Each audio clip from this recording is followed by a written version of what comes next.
오늘 감 누가 보셨어요? 연동실에 있던 거예요. 연동실에요? 그 언제 감이지? 작년에. 여기 파기거든 5개 모였잖아. 작년 감을.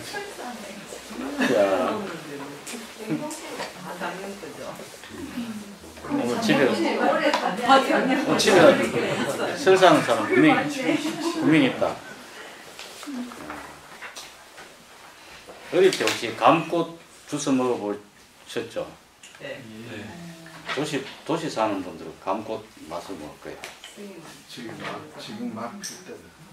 지금 감꽃 필 때입니까? 갖고 다 떨어졌어. 떨어졌나? 다 떨어졌어. 떨어졌어. 맞아. 큰 나무. 그 감꽃 주스 먹으러 가면 진짜 그 눈처럼 이렇게 큰 나무 밑에는 이렇게 떨어져 있어. 재원이는 감꽃 모르지? 예, 먹어본 적 없습니다. 먹어본 적 없지?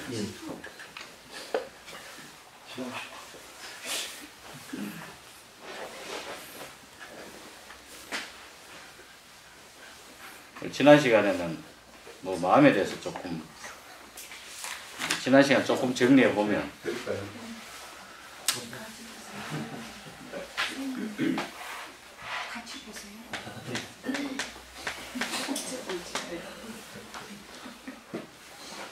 우리 학당에서 마음을 뭐라고 정리한다 했나? 재원.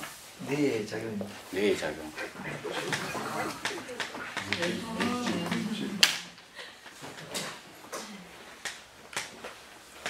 마음은 어떤 특성을 갖고 있다? 그리고 이게 마음 물질이다 아니다? 당연한 얘기지 뭐. 다 물질이고. 그렇기 때문에 마음은 물질이 갖는 물리적, 화학적,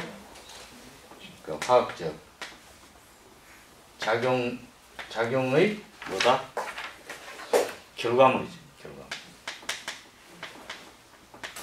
지난 시간에 우리가 공부했던 걸 대충 정리해보면 이렇게 됩니다. 마음이 물질이라는 것도 다소 좀 생경한 것이긴 하지만은 물질이라는 개념을 우리가 조금 살펴보면서 그럴 수도 있겠네. 그 물질이 파동의 성질까지 갔을 때 부분이라든지 뭐 이런 물리적, 화학적 특성이 있다는 부분에 대해서 우리가 교재를 잠깐 한번 볼까요?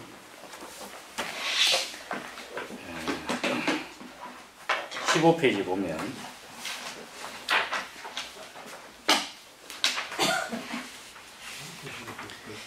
15페이지 1번을 제가 간단히 한번 읽어볼게요. 마음은 몸에서 나왔다. 이 몸이 뭐죠? 그러니까 이 몸에서 나오니까 물질에서 나왔잖아. 물질에서 나온 것이 물질이 아닐 수 없다. 그리고 16페이지 한번 넘어가서 좀 이걸 비유해 보면은, 다시 이걸 비유해 보면은 전기를 한번 생각해 봐. 전기, 그죠? 전기와 컴퓨터를 한번 생각해서 비유해 보면 이런 거지. 전기는 어디서 우리가 만들 수 있습니까? 처음에 전기가 나오는 건 어디서 나? 발전기에서 나오죠. 발전소. 발전기. 근데 발전기는 발전소 안에 있는 기계를 발전기라고 하죠. 그죠? 그 원자력 발전소 안에 돌아가는 터빈을 발전기라고 그러면 여기서 뭐가 나옵니까? 전기가 나오죠. 자, 컴퓨터는 무엇을 이용하는 겁니까? 그 반도체가. 우리 삼성 반도체 부장으로 계셨던 후배. 반도체는 궁극적으로 움직이는 그 원리가 뭐고? 간단히 정의를 한다. 반도체는 전자의 충전과 방전. 전자의 충전과 방전. 반도체는 이게 우리 잘 모르는 개념. 전자의 충전. 네. 충전과 방전. 그럼 충전은 이게 온 상태고 방전 오프 상태 이렇게 이해도 되나? 예, 0, 1 이래 되고. 아, 요걸 0, 요거 0, 요거 1 이렇게. 그렇지. 이것이 끊임없는 그러니까 수적 조합 이 결과물이 반도체가 어떤 결과를 내는 거다. 그러면은 이 전기 컴퓨터는 당연히 전기가 없으면 안 되고 그래서 이게 이제 소위 이제 컴퓨터라 그러면은 컴퓨터. 자, 발전기에서 전기가 와서 컴퓨터에 들어간다. 그러면 컴퓨터에 들어가서 컴퓨터에서 우리가 소위 경험하는 그 세계를 뭐라 그럽니까? 사이버 세계라고 그러잖아. 사이버 이랬으나? 그럼 재원아 우리 마음하고 한 비교해서 몸하고 비교해가 이 발전기는 뭐하고 비슷할까? 몸이요. 몸. 몸에서 전기가 생기나? 생기겠지. 적용에 있어서 그렇지.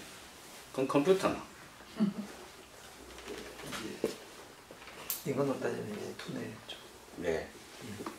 뭐 그래 봐도 되겠고 뭐 어쨌든 약간 뭐 발전기가 내다 이렇게 뭐 봐도 되겠고 그런데 어쨌든 이런 작동을 해서 이 우리가 이 사이버 공간이라고 하잖아. 사이버 공간. 이게 뭐다? 컴퓨터의 결과물이잖아. 그러면은 우리가 여기서 내 작용의 결과물이 뭐야? 이거잖아. 마음이면은 요 메커니즘하고 굉장히 좀 유사하지 그러니까. 도식을 하자면 약간 이렇게 설명할 수 있겠죠. 예. 근데 왜 이 얘기를 자꾸 하느냐? 이런 메커니즘에서 나오는 게 마음이라는 거지. 어디서 뚝 떨어지는 게 아니라. 봉빈이 사랑하는 재수 씨하고 만났을 때 그 마음이 어디면 뚝 떨어진다. 여러분 몇 가지 비밀이 있는데 남자가 여자를 선택하는 거지. 네. 그 가설은 거짓이라는 거예요. 실제로는 뭐다? 여자에 의해서 선택당한다는 거지. 우리 인간도 비슷해. 우리가 이게 이 남자와 여자가 상대를 보는 시각의 어떤 특성이 좀 달라요. 여자는 굉장히 직선적이고 멀리는 보는데 이 터널을 씌고 본다는 거예요. 쉽게 얘기해서 전체를 못 봐. 한쪽만 집중해서 보는 거지. 약간 그런 그 옛날에 그 플라톤 철학의 동굴의 비유인가 뭐 그런 거. 근데 여자는 멀리 안 봐. 근데 한꺼번에 본다는 거지. 그래서 이건 명상하고 약간 거짓말일 수 있어. 응? 실실 세잖아 또 이렇게. 아니 뭐 유튜브 보시는 분들이야 뭐 알아서 보소 뭐. 있냐고 한 시간 듣다 보면 시중에 그 잘 나가는 유튜브 한 10분짜리 15분짜리 그거 보는 거야 좋지 않은 거 남는 거 없어. 그 인내심을 갖고 우리 스쿨 강의 듣다 보면은 정말 남는 거 많아. 다시 그 얘기를 돌아가면은 그게 뭐냐면은 저거 네가 제시를 선택했다 생각하잖아. 그게 아닌 거야. 선택당한 거야. 근데 여자는 그 남자의 특별히 바라보는 그 부분만 상당히 꼬리칠 가능성이 많은 거야. 나는 이걸 굉장히 좋아한다 이래가지고 그 여자가 선택하는 거지 사실. 근데 자 이 글로벌하게 보는 게 상대를 잘 알겠습니까? 한 지점만 이렇게 딱 보는 게 잘 알겠나?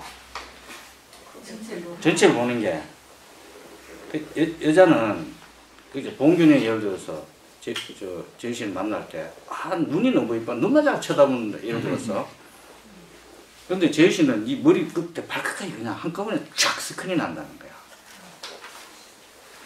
그래서 보통은 여자한테는 거짓말을 잘 해도 잘 안 통해. 그 여자들이 왜 직관력이 뛰어나냐 이 보는 능력이 있었어요. 근데 아까 뭐 아까 책 이름이 뭐지? 그 버거, 존 버거가 쓴 책이라. 보는 것에 보는 것의 의미. 그래서 이게 보통은 남편이 거짓말하면은 아내는 그 거짓말 눈치챌 가능성이 많아. 왜 그러냐? 전체를 보기 때문에. 말만 안 들어. 우리는 남자는 그 마누라 얘기하면은 그 말만 들어.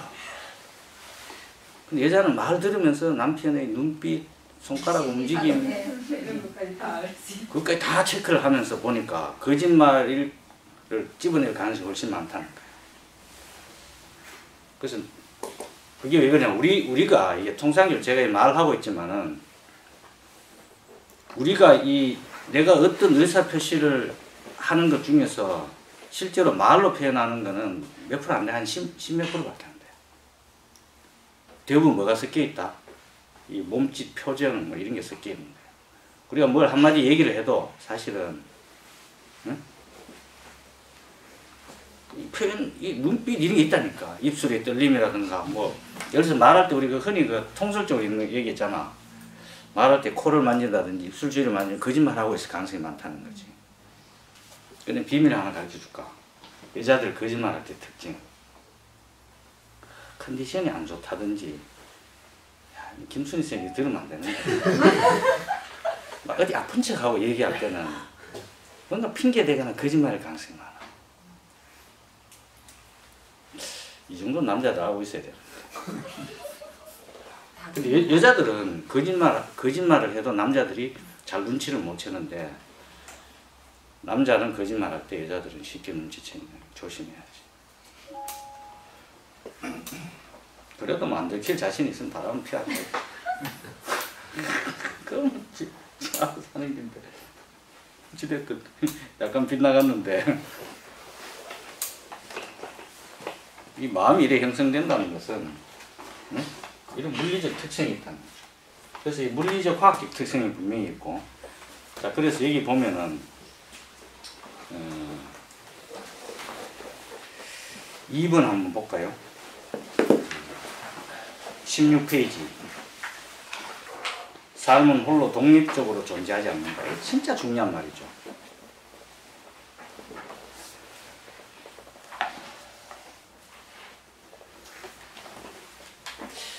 이거는 정말 우리는 관계 속에 있는 거지 사실은. 네? 관계 속에 있다. 우리 뭐 마음 뇌를 보니까 이거 약간 명상학 좀 약간 강의가 빗나가는 건데, 우리 뇌는요 집중과 선택을 함에 있어서, 네? 집중과 선택을 할 때 우리가 이거를 뭔가를 이렇게 좋아해야 돼. 재미가 있어야 되고, 재미있어야 되고, 성공해야 되고, 네? 우리 뇌가 말하는 거예요. 재미있고 성공해야 되고, 의미가 있어야 돼. 오늘 우리 밖에서 음악을 한 곡 들었는데, 첼로 무반주 협주곡, 누가 작곡한 게? 공비야. 바하크인가? 얘들 요연마가 그 연주하고 있다 칩시다. 참, 음악을 연주하는 소리가 들려. 그 사람이 연주하는 게 아니고 그 음악이 어떤 CD 플레이어가 돌아가고 있는데, 우리가 여기서 들으면 그 굉장히 감동적이잖아. 근데 그 저기 사하라 사막 그 비행기에서 카세트 테이프라 그래야 되나 뭐 하여튼 CD 플레이어가 떨어져가 그 지 혼자 돌아간다 생각해. 그 음악이 뭐 의미가 있을까? 제본인은 의미 있다 생각할 가능성이 좀 있는 것 같은데. 아무 의미 있지 그거도. 아니 음악 아무도 안 듣는데 그뭐 의미가 있어? 의미 없잖아. 우리 뇌는 이 관계를 굉장히 좋아한다니까. 그리고 우리가 가장 좋아하는 것은, 내가 예를 들어서 가장 좋아하는 사람과 어떤 교감을 할 때 우리 뇌는 가장 좋아해. 특히 그 사람이 뭐 칭찬을 해주거나, 응? 응? 그럴 때 제일 좋아하지. 그래서 이게 뭐 우리 사실 관계를 떠나서 이게 할 수가 없잖아. 그래서 요 말이 의미하는 것은 두 번째 선하는 것은 우리 뇌는 다른 뇌와의 관계 속에서 의미가 있다는 거예요. 그래서 우리는 항상 여기 계신 여러분들이 한 20, 오늘 20명 넘는데 저하고 지금 이렇게 어떤 형태로든 또는 교감하거나 옆자리거나 자기가 생각하고 있는 어떤 사람과 이렇게 내가 이렇게 소위 인터페이스를 한다니까. 그걸 하지 않으면 실제로 우리 뇌는 의미를 상실해. 재미가 없어. 기본적으로 우리 뇌가 이걸 없으면 우리 뇌는 기본이 굉장히 게으르다 이렇게 봐요. 게으르다. 왜냐? 이런 요소들이 상실되고 이 관계를 떠나서 이런 요소들이 없으면 뇌는 일 안 해. 가만히 있으려 그런다니까. 공부하기 싫을 때 누가 제일 공부 안 하겠습니까? 브랜드 용어야. 공부하기 싫을 때 솔직히 하기죠 뭐. 선생님이 막 설명하는데 뭐 그래 왜 어쨌단 말입니까? 이 질문이 나오는 순간 뭐가 없다? 의미가 없는 거야. 선생님의 뇌하고는 나의 뇌하고 아무 관계가 없는 거야. 관계도 없고 이해 안 되니까 내는 그때부터 아무것도 안 하는 거야. 작동 안 해.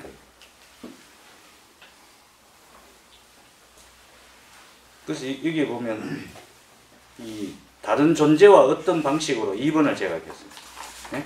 그래서 다시 한번 삶은 홀로 독립적으로 존재하지 않고 다른 존재와의 관계 속에서 규정되고 또 재규정되고 다른 존재와 어떤 방식으로 어느 수준으로 관계 맺을지는 누가 결정한다? 우리 마음이 결정하죠. 그리고 뇌와 뇌의 관계. 요즘 뭐 뇌와 사물의 인터페이스 해서 뭐 그죠? 이런 것까지도 가는데 앞으로 어떻게 우리가 이 교감을 할지 모르겠지만 어찌됐든 우리는 이렇게 늘 상대의 뇌 속의 생각을 읽으면서 생활한다니까. 주변에 사람이 있으면 쟤는 무슨 생각을 할까? 우리 처음이 관심사야. 10명 있으면 10명 다 우리가 막 관심을 가지면서 야, 저 사람은 도대체 뭘 생각하지? 뭐 이런 막 생각한다니까. 그 가운데 예를 들어서 재밌는 거 하나 얘기해 줄까요? 남자 5명 있고 오늘 이게 김순희 쌤인데 이런 얘기 자꾸 하면 안 되는데 여기 있어 5명 있어. 여기 이제 여자분이 한 분 있는 거야. 네? 이 여자분이 5사람을 중에 누굴 제일 좋아하는지는 뭘 보면 알지 알아요? 이거 맞추면 막걸리 한 잔 산다. 표정? 표정? 어떤 표정? 시선? 쳐다보고 있으면 이렇게 눈으로 눈으로 이렇게 쳐다보고 있는 시선. 예를 들어 이 사람을 쳐다보고 있는 사람 좋아하는 생각 아니야. 아니 표정을 보고 어떻게 5사람이 누가 좋아하는지 어떻게 알아요? 이 약간 이상한 얘기긴 한데 봉준이 혹시 모르나? 우리가 지금 마음의 관계에 대해서 얘기하다 보니까 좀 새는 거야. 요때 우리가 걷기 명상하잖아. 이거 뭐야? 발이잖아. 발끝이 누구를 향해 있는가를 보면 돼. 그래요? 우리 여자도 모르는데. 자기도 모르지. 무의식적으로 그렇게 하게 돼 있어요. 중사만 좀 몸이 소리가 돼 있어요. 그 예를 들어서 이제 상대방 얘기하다가 발끝은 이래 있고 상대를 쳐다보잖아. 그러면은 나 이제 너하고 그만 얘기하고 집에 간다 이런 뜻이야. 근데 발끝은 이래 있는데 옆에 보고 얘기하면은 자존심 세우고 있는 거야. 얘기 그만하고 싶어 하는 척 하지만 난 제발 더 얘기하게 해줘 뭐 이런 식인 거지. 잘 들었어. 성공을 안 들키려고.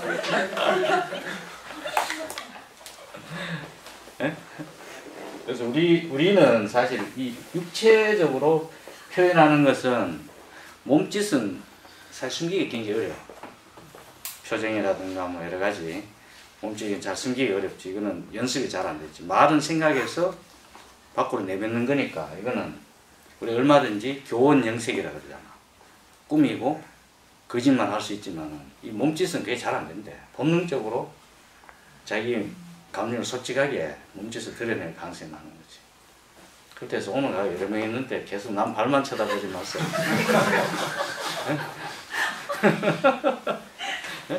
이상하잖아, 발만 쳐다보고 있으면.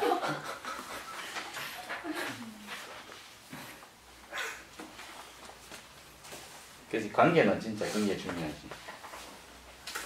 그래서 우리는 이 의미를 추구한 이거 없으면은 아무런 의미, 우리 인간이 가장 인간이 여러 가지로서 인간다운 이유가 있는데, 이 사실은 뭡니까? 이 뇌는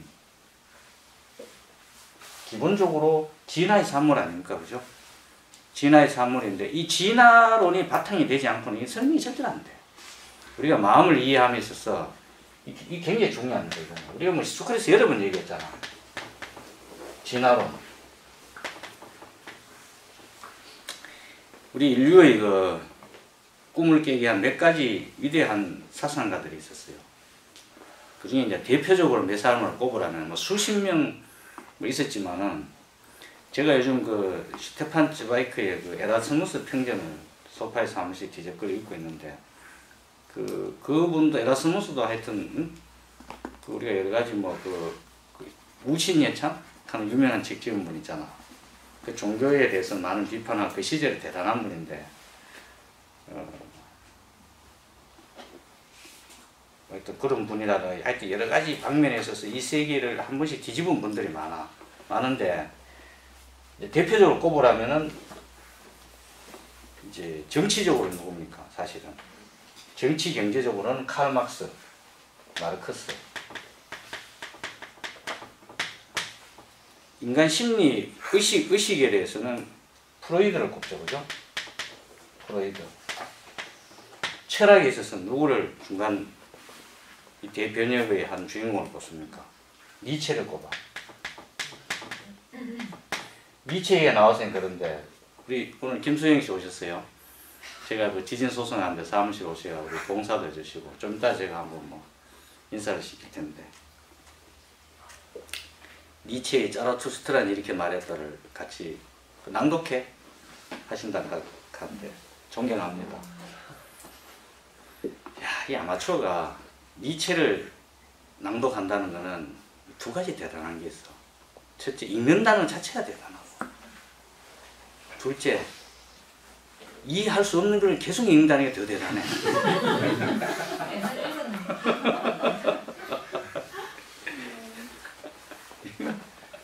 니체 이거 끝까지 읽었다 하면 대단한 거지. 하여튼 그 낭독회 존경심 표하고요. 이 자리를 빌어서 회장님께 제가 뭔 책을 권했습니까? 내가 아까 얘기한 슈테판 츠바이크의 낯선 여인으로부터 온 편지인가? 그걸 제가 한번 읽어보라고 낭독회를 한번 해보라고 했는데, 그 책 진짜 대단합니다. 근데 니체가 나왔던 게 있는데, 이 지구상에 있는 철학자 중에 제일 인기 있는 철학자는 누굴까요? 역대. 철학자들이 투표에 딱 하는 얘기도 있어요. 쇼펜하우어 아닙니다. 소크라테스 아니에요. 이 맞춤 나오면 또 호흡하며 산다. 봉기야. 그 주인공은 스피노자. 스피노자.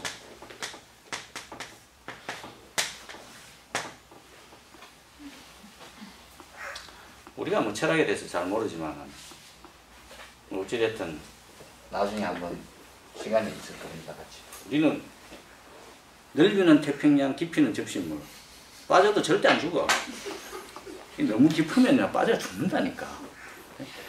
니체에 너무 칸트, 일본의 유명한 철학자가 칸트 책 순수 이성 비판, 실천 이성 비판, 판단력 비판 하는 3대 비판서 있잖아. 그거 저래다가 몇 년 동안 아무리 봐도 이해가 안 돼가. 한마디로 좆됐다는 얘기가 있어. 지도 모르고 썼을 텐데 남 읽어보면 왜 알겠노. 예, 어찌됐든 뭐 하여튼 농담이고 한번 여기에 플러스 한 사람이 누굽니까? 다윈입니다. 예. 근데 마르크스의 맛이 가서 프로이드의 심리학 지금 어떻게 있습니까? 유지됩니까? 사실 거의 폐기됐죠. 근데 이체 철학이 아마 그럴 수도 있고 저럴 수도 있다. 뭐 살아있다 하더라도 이건 뭐 그런 그렇고 한데 지금은 유일하게 살아남아서 우리의 사상계를 거의 정복하고 있는 게 이 소위 다윈주의입니다. 다윈주의. 그래서 이 우리가 현대인을 살아가면서 모든 것이 진화의 산물이다라는 인식 체계를 갖고 있지 않은 사람은 사실 굉장히 뭐라고 표현해야 되나? 문제 많아. 그래서 결국 이 마음도 뭐 할 거야? 갑자기 내가 저 쳐다보면 지금 모기 잡으려고. 잡아라. 끝까지 쫓아갔어. 그래서 우리가 이 진화론은 여러분들께서 따로 설명 안 하더라도 개념이라든가 꼭 이해하고 계셔요. 예, 진화론을 알고 계셔야 사실은 뭐라고 할까 이해가 돼요. 이 마음은 진화의 산물입니다. 우리 약간 지금 좀 얘기가 빗나갔는데 여기 설명을 하다 보니까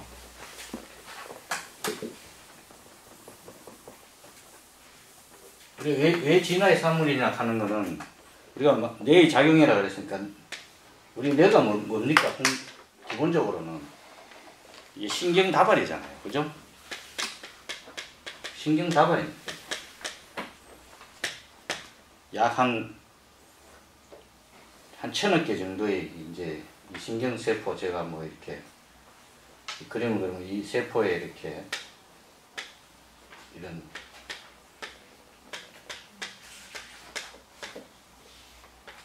요거 뭡니까? 예. 요렇게 돼 있어요, 여기. 피복이 있다 그러죠, 그죠? 나가는 요렇게, 여기 절연체처럼. 요건 수상독이고, 요건 축사계라고. 요 신경세포 하나에 이렇게 이제 되어 있고, 이렇게. 요 특정 부위를 요걸 확대하면은, 시냅스 하는 부분 우리가 했죠, 그죠?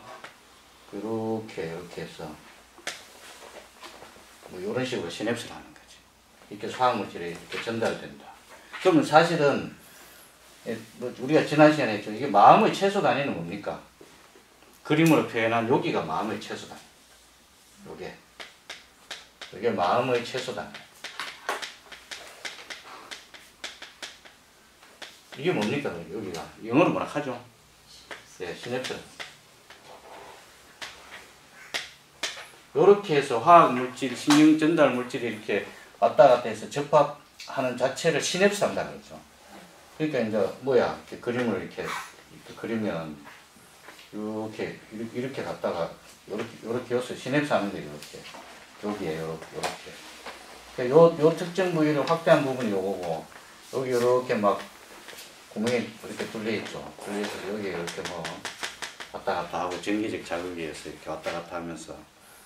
우리의 기억은 예를 들어서 이 시냅스가 전에는 이런 모양으로 있었는데 어떤 걸 자꾸 자극을 주니까 얘가 모양을 이렇게 취해서 이렇게 되었다. 이렇게 이 기억이 변한 거다 이런 거지. 이게 마음이다. 제가 무슨 내 신경학자도 아니고 어쨌든 이렇게 보면 뇌과학적으로 설명을 해놨어요. 해놨는데, 자, 이 뇌는 궁극적으로 이러한 형태가 수시 한 1000억 개 정도 모여있는 신경다발인데, 애시당초는 뭡니까? 우리 137억 년 전에는 뭐가 있었습니까? 본게 뭐 있었노? 이 우주에 무슨 일이 있었지? 빅뱅이 있었어. 그러면 우주가 쭉 이렇게 하다가 우리가 살고 있는 이 지구가 45억 년 전에는 45억 살 됐을 때 지구가 탄생한 지구 탄생. 한 10억 년쯤 흘렀을 때 35억 년쯤 됐을 때 최초의 뭐가 탄생했다? 원핵세포. 원핵세포. 이건 뭐야? 핵이 없는 최초의 박테리아 생명체가 이때쯤 탄생했고 한 10억 년, 20억 년쯤 지났나? 15억에서 한 20억, 내 오래도 기억이 안 나는데 한 20억 년쯤, 한 15억 년 전쯤에 요 전에 이 원핵이 뭘 가지게 됐다? 박진 쌤, 핵을 가지게 됐다는 거죠. 그래서 그걸 진핵세포라고. 이게 한 10억 년쯤 더 진화를 하나? 이건 정확하지 않은데 나중에 제가 한번 찾아보겠습니다. 한 5억 년 전인가 뭐 한 10억 년 전인지 모르겠어. 이때 비로소 혼자 있는 핵이 어떻게 됐다? 이 사실은 뭐 린 마굴리스라고 있죠, 그죠? 린 마굴리스 이분이 뭘 주장했습니까? 세포 공생설인가? 이 세포가 이래 있는데 진핵세포 하나 있는데 이 안에 단원이 들어갔다 그야. 들어가가 이게 이제 세포가 2개 되고 이랬어. 이게 결국 뭐가 됐다? 다세포가 된 거지. 다세포가 되고 이렇게 오다가 뭐 이런 우리 이 책 보면은 뭐 무슨 유 뭐 진균류 해갖고 이렇게 막 생기잖아, 그죠? 생기다가 최초 인간 비슷한 게 나타난 게 우리가 과학적으로 어느 정도 언제 전이라고 합니까? 그거를 뭐라 해? 최초 영장류 비슷한 종류를 그걸 호미니드라 그래. 호미니드 하는 이게 이제 뭐 이 원숭이하고 뭐 침팬지, 인간이 구분이 잘 안 되는 그 새의 조상쯤이 나타난 게 이게 언제쯤 됐습니까? 한 500만 년 전. 500만 년 전? 500만 년 전쯤에. 얘들이 진화를 했어요. 지금 제가 진화는 설명하는 겁니다. 이 기본적으로 우리가 상식으로 알고 있어요. 그럼 호미니드가 나타나서 얘가 쭉 해서 현생인류라고 소위 얘기하는 게 뭡니까? 네안데르탈인이 현생인류가? 크로마뇽인이 현생인류죠. 네안데르탈인하고 크로마뇽인이 이 교체 시기에 얘들이 같이 좀 이렇게 혼재했다는 설이 있고 유럽 일부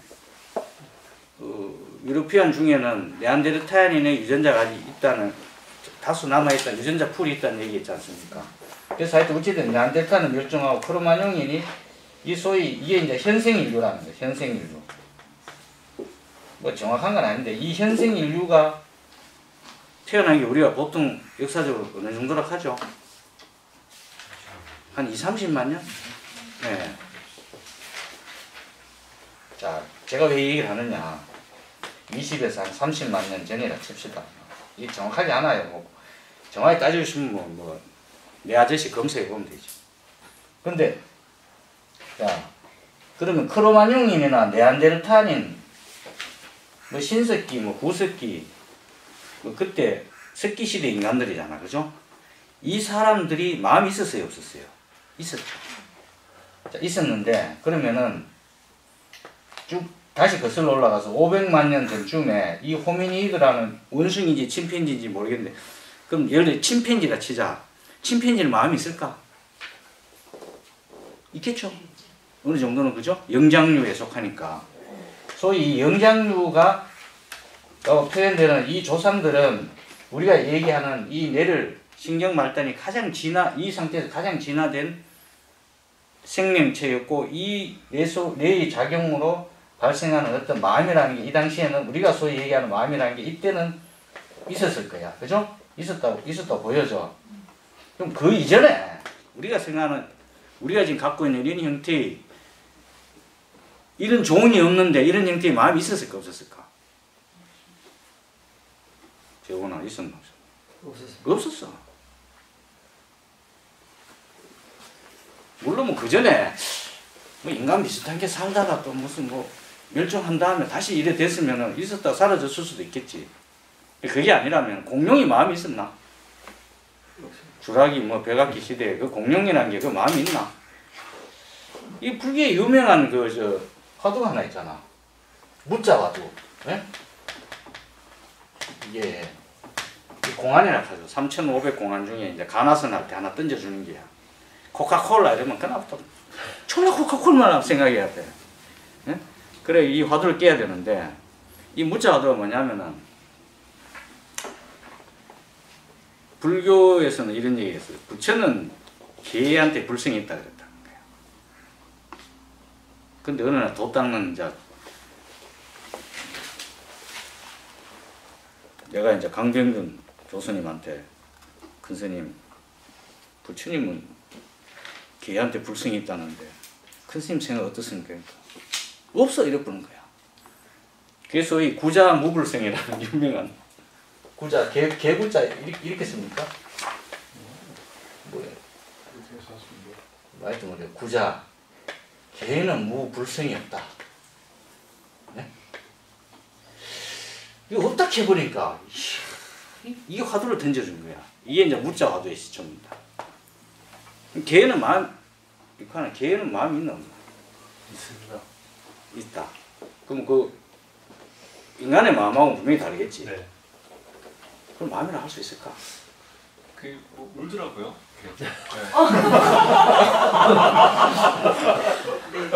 내가 있으니까. 재원아 개는 마음이 있나? 이거 정확한 답을 할 수가 없어. 있을 수도 있고 없을 수도 왜냐하면은 현대 내각에서는 그거는 인간의 마음으로는 안 봐. 내가 공부한 바에 의하면 아닌데 이카인이 그 소중한 마음 속에는 개가 우니까 마음이 있다 볼 수 있어. 근데 왜 이게 정확한 답이 없냐? 지난 시간에 얘기했지만은 의식을 정의하는 게 굉장히 어렵다는 거지. 이게 오늘 사실 좀 이따 소개하려고 했는데 이게 미치오 가쿠라는 분이 쓴 마음의 미래라는 책인데 우리 스쿨에 있어서 내가 이거 좀 들고 왔어. 이 책인데 이 책. 내가 이분이 정의해놓은 의식을 어떻게 정의했는지 한번 읽어드릴까요? 이분이 이 유명한 평행우주론 하는 이 책을 쓰신 분이에요. 여기 밖에 책이 있으니까 이거 나중에 한번 갖고 와서 읽어보세요. 우주만큼 많다면 어떨까요? 또 다른 우주가 있고 또 다른 너가 있고 지금부터 어려워. 여기 보면은 지난 시간에 우리가 그 물리학 하면서 궁극적으로 입자냐 뭐 파동이냐 그랬는데 사실 그 좀 더 가면 이제 끈 이론 가는 게 있어. 그 처음에는 뭐 끈 가는 게 그 성질을 뭐라 하는 우리 아시발카잖아. 그걸 좀 더 이렇게 부드럽게 표현하면 뭐지 신발끈 가는 사람이 있대. 그래서 이게 뭐 처음에는 구두끈이라 하다가 이게 뭐 이게 입자가 아니고 이렇다는 거야. 응? 표현하면은 뭐 궁극적 단위가 구두끈처럼 생겼다는 거야. 근데 이게 나중에 이게 뭐 촉끈?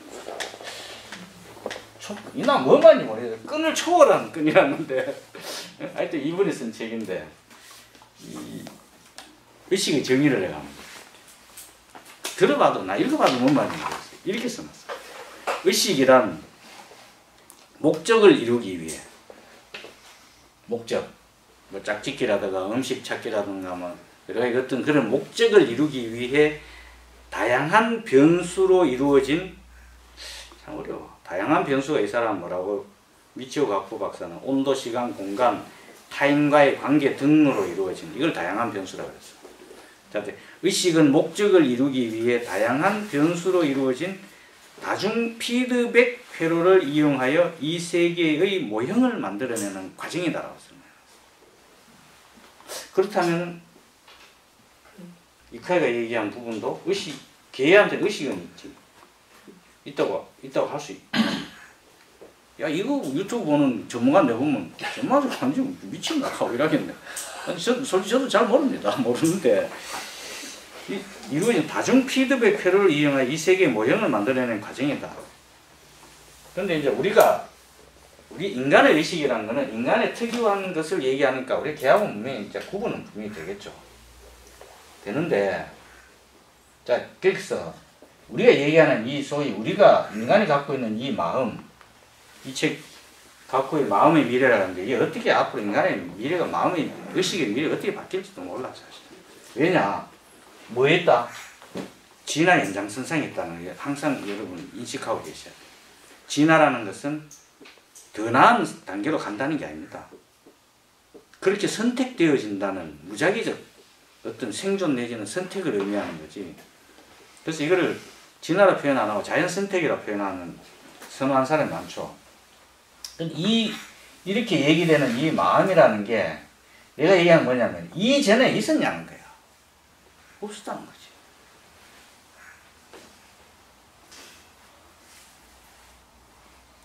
그럼 우리는 보통 와 빅뱅 지구가 생길 때부터 뭐 마음 같은 게 있었지 않을까?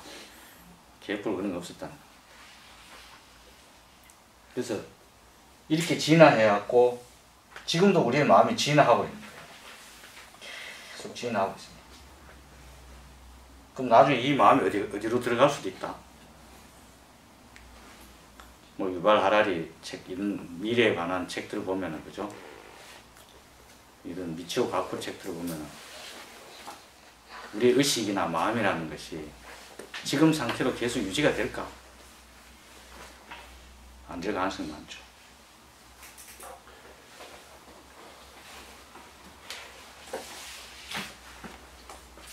뭐 한 달락 얘기하다가 너무 많은 얘기를 했는데 아까 그 물리하고 화학적 얘기를 하다 보니까 얘기가 좀 샜습니다. 17페이지에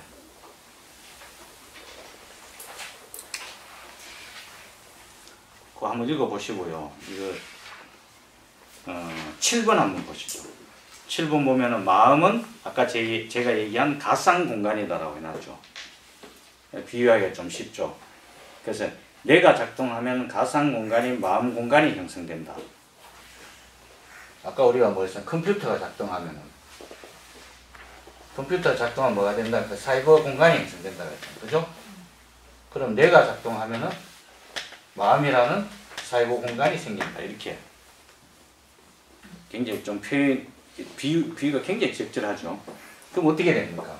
컴퓨터가 셧다운 되면은 사이버 공간이 작동하나? 합니까? 안 합니까? 안 하죠. 뇌가 셧다운 되면 왜 됩니까? 마음이 사라집니까? 안 사라집니까? 이게 굉장히 중요한 일입니다. 비카이는 뇌가 셧다운 돼도 마음은 뭔가 남아서 죽은 나를 쳐다보고 있다든지 뭐 이런 생각하는 거 아니야? 안 하지? 예, 미안합니다. 이제 안 해?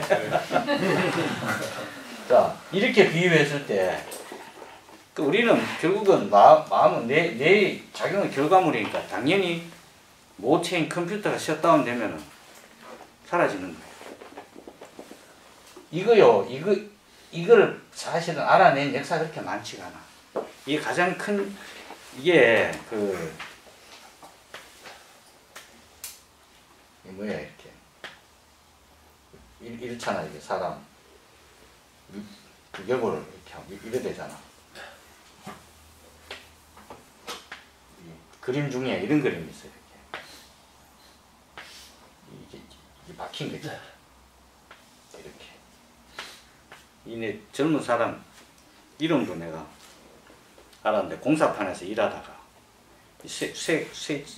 쇠꼬챙이가 이렇게 내 앞에 전두엽을 통과해 버린 거예요. 근데 보통 죽잖아. 근데 이건 살았어. 근데 계속 어떤 부분에 전두엽에 이 행하는 기능이 점점 쇠퇴해져가 사회에 적응력을 잃어서 이 사람이 죽었어요. 이런 형태의 발견이 의학적으로 계속 있어 온 거지. 옛날에는 이거 모를 때는 어떻게 했습니까? 내가 어디 다쳐도 마음은 계속 이때를 생각했는 거야. 몰랐으니까. 우리 지금 너무 상식적인 거를 너무 거창하게 얘기하는 게 좀 있긴 한데. 예? 지난 시간에 우리가 젊은 사람 해마 부위에 뇌전증이 와서 해마를 제거하니까 기억이 안 된다 그랬죠. 그죠? 네, 그런 경우. 그리고 이게 이제 많이 알려지게 된 게 전쟁 때문에 많이 알려졌어요. 전쟁이 일어나면 저 총알이 이렇게 머리에 박히는 경우가 많잖아. 그럼 대부분 죽어. 그런데 여기 총알이 뭐 선택해서 박나? 여기도 박고 여기도 이런데 대부분 죽는데 살아. 사는데 특정 부위에 내 안에 이제 이거는 뭐 해골이고. 우리가 이런 상식에도 도달해 있지 않은 사람이 너무 많아서 제가 자꾸 얘기하는 거예요. 응? 자, 우리가 내가 이래 있는데 이 뭐 앞에 전두에 뭐 이렇게 있어. 예를 들어 이쪽이 이렇게 손상된 사람, 여기가 손상된 사람, 이렇게 총알이 이렇게 박힐 거 아니야. 스쳐 지나가고 뭐 그러다 살아남은 사람 중에 여기 내부에 손상을 입은 사람과 여기 내부에 손상을 입은 사람이 상실되는 내 기능이 다른 거야.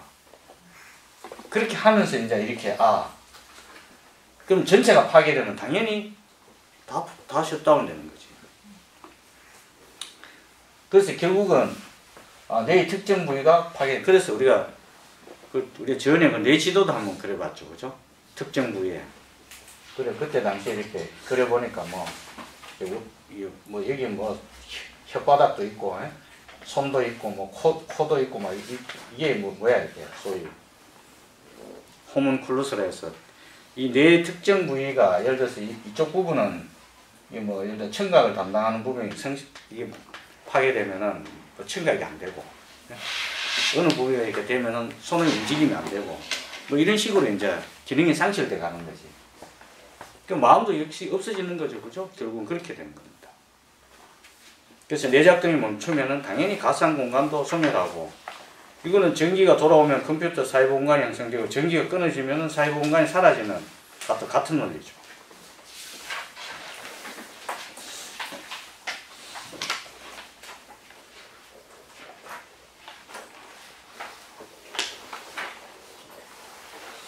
그래서 우리 마음은 이 책과 좀 관련해서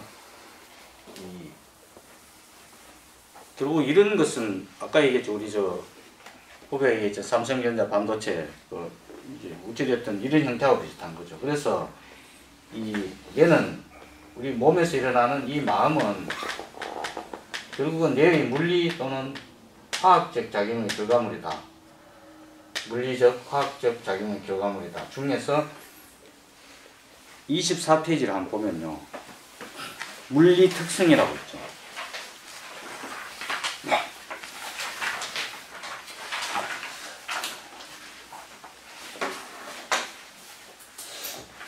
그래서 이 마음 물리 특성을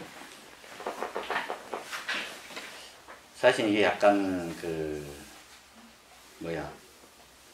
이 책을 쓰신 분이 스님이니까 이 불교의 어떤 그런 거하고 이걸 접목을 시켜서 설명을 해놨어요.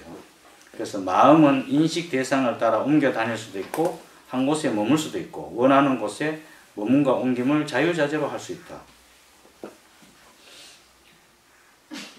이게 사실 당연한 얘기인데 우리가 어떤 물리적 특성이 이런 거 아닙니까, 그죠?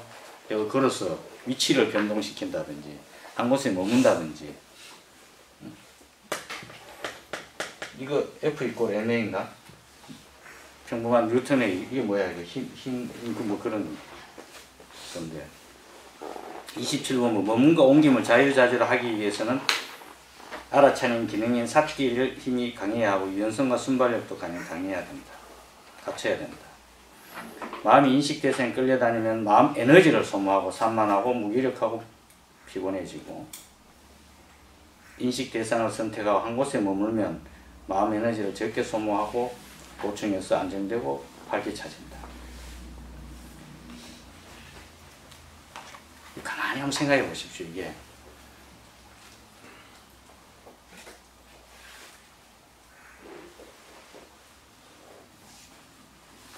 결국은 이런 물리 특성 때문에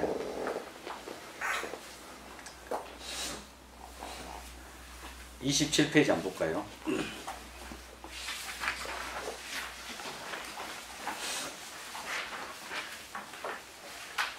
자, 근데 이 저자가 쓴 이 표현을 이 뇌과학자들이 인정할지 모르겠어요. 이게 대단히 특별한 말씀이니까 이게 이제 마음은 뭐라고 써놨습니까?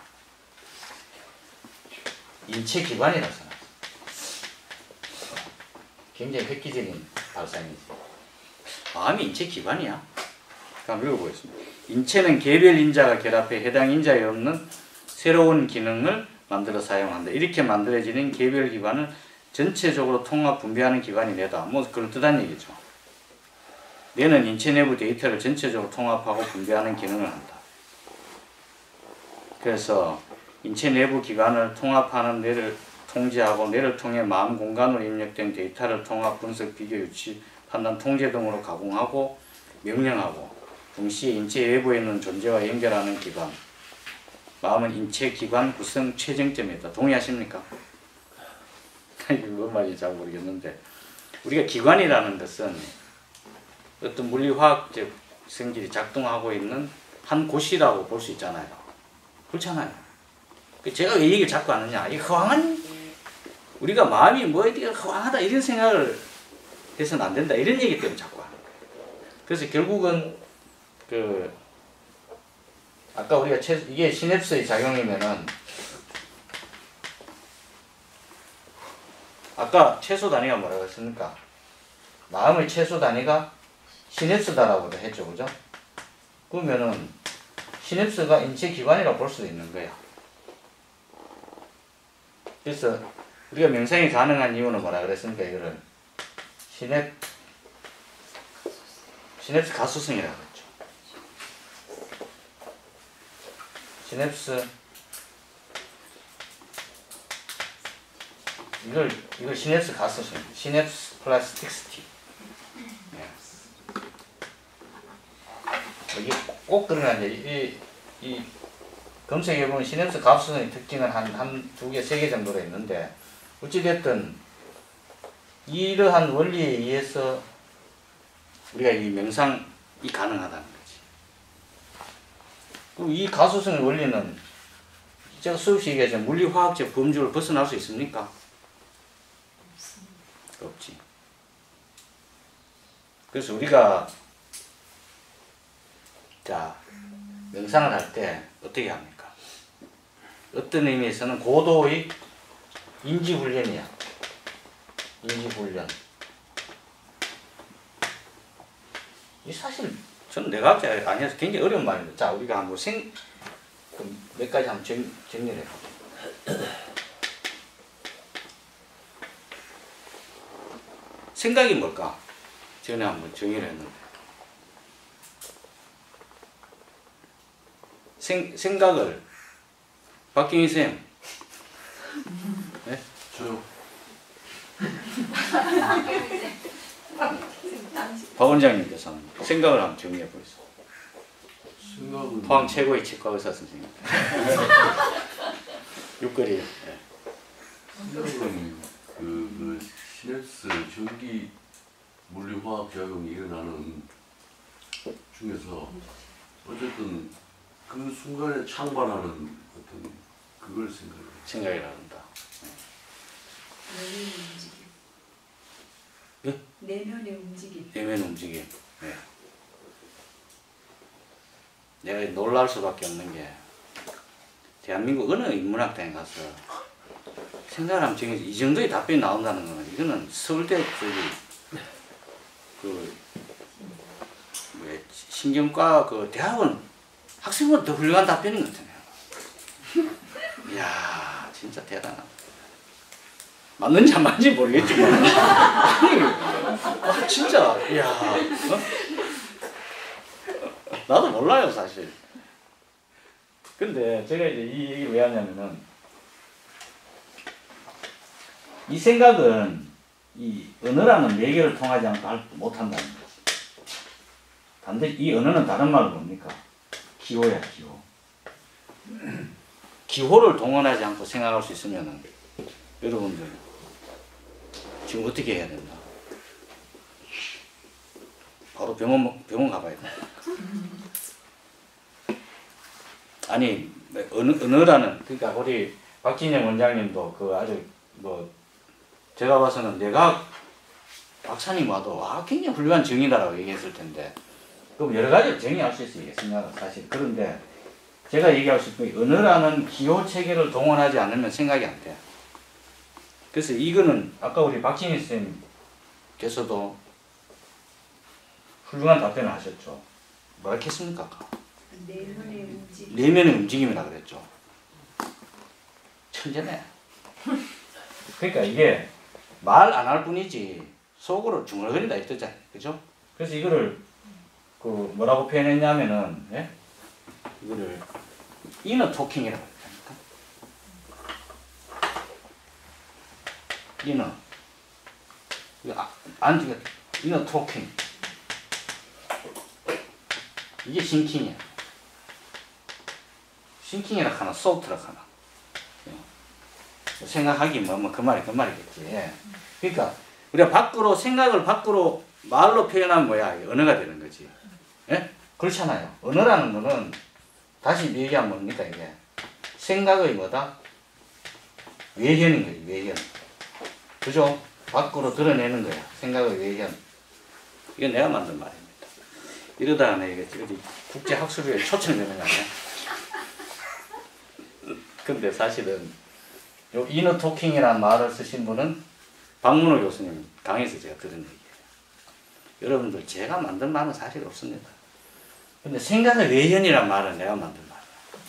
근데 이 말은 내가 만든 말이기 때문에 틀렸을 거예요. 근데 언어, 즉 말은, 예? 생각이 밖으로 튀어나온 겁니다.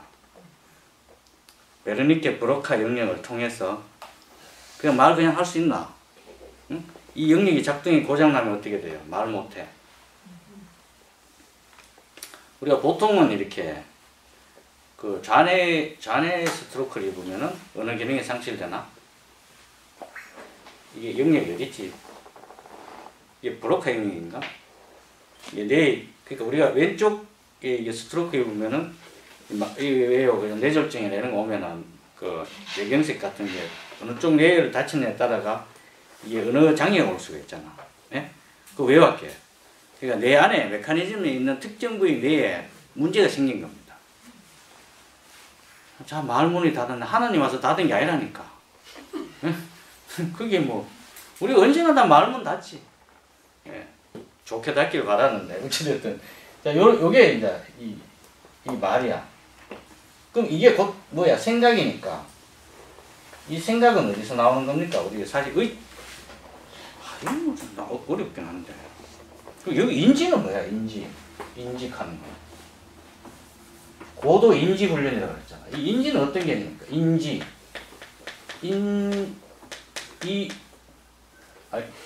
아닌데. 형님 이 인자 맞아요? 맞다. 인지 이렇게 쓰죠.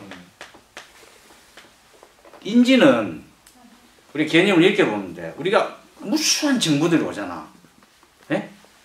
우리 지금 세계에서 막 외부 또는 나의 내부에서 엄청난 정보들이 나의 뇌를 향해서 그냥 폭포수처럼 쏟아지잖아. 그 중에 내가 캐치해서 아는 것만을 인지라 그래. 제가 옛날에 책 읽을 때 개념 정리해 놓은 건데 아직 기억하고 있네, 다행히. 근데 그러니까 자, 우리 명상을 어떻게 합니까? 명상은 그래서 뭡니까?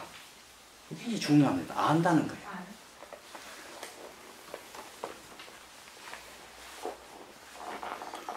그래서 이거를 나중에 가면요, 이게 불교 얘기라서 제가 좀 한데, 이 반드시 알을 동반하는 것이 돼야 돼. 그래서 고도 인지 훈련이라고 했잖아. 제가 명상은 고도 인지 훈련이라고 했어요. 이 명상 얘기하다가 여기까지 온 거지. 이게 우리가 얘기하는 명상 수행이라는 거는 명상 수행, 뭐 영어로 얘기하면 뭐 메디테이션, 마인드풀니스 여러 가지로 표현할 수 있는데 뭐 우리는 여기서 사티라고 그러죠. 이 사티라고 표현하는 이것은 결국은 고도 인지 훈련입니다. 고도 인지 훈련은 이 인지라는 의학적 개념이 어떤 특정한 것을 내가 아는 거야. 아는 건데 어떻게 안다? 판단을 중지한 알이라는 거지.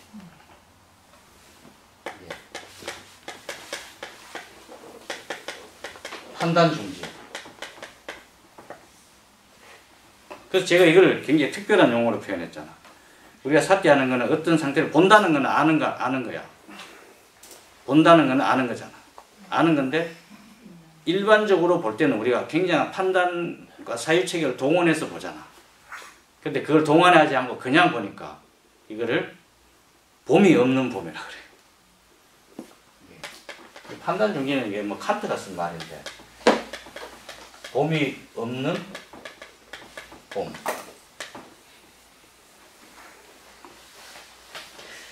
그래서 이거를 한문으로는 견이라고 그러고, 그래서 이거를 불교에 가면 이걸 뭐라고 하냐면 이 견자를 써요. 그래서 이게 통찰지. 통찰지. 통찰 견을 써. 여기서 견은 영어로 C야, C. 여러분 이 얘기는 아무도 안 하는데 내 생각이 그렇다는 겁니다. 나 영어 잘 모르는데 여러분 아바타는 영어를 봤죠? 거기에 보면은 인사를 어떻게 하느냐 하면 난 그거 보고 참 감동받았어. I see you라고 합니다. 안녕하세요도 아니야.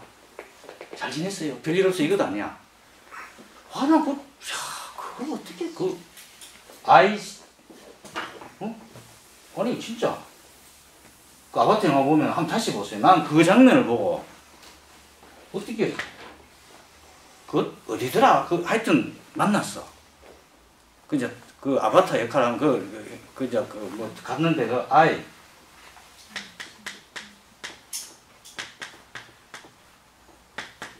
이렇게 당신을 보면 극진한 인사인 거야.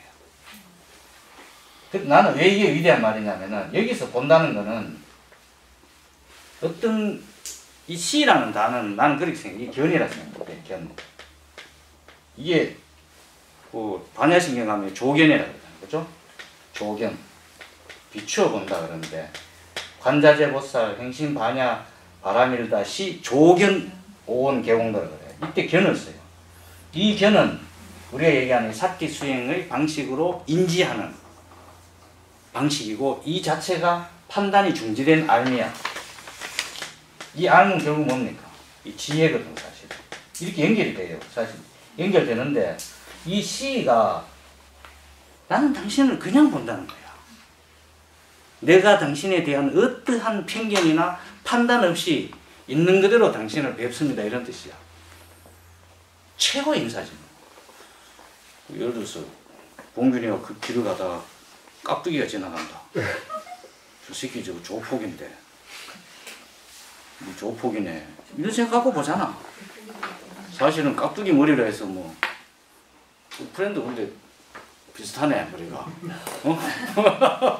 머리 짧게 깎았다고 다 재곤이도 좀 깍두기 스타일이긴 하네.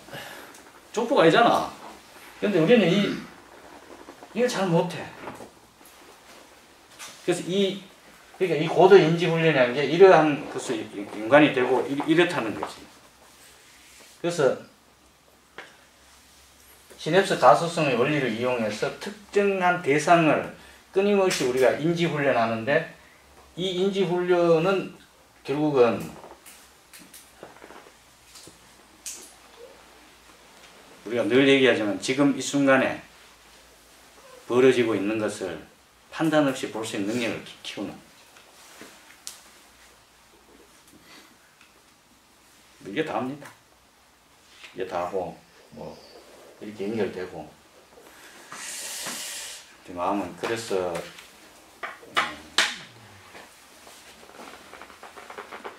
이분이 마음 기관이라고 이렇게 사실은 표현한 것도 사실은 굉장한 표현이다.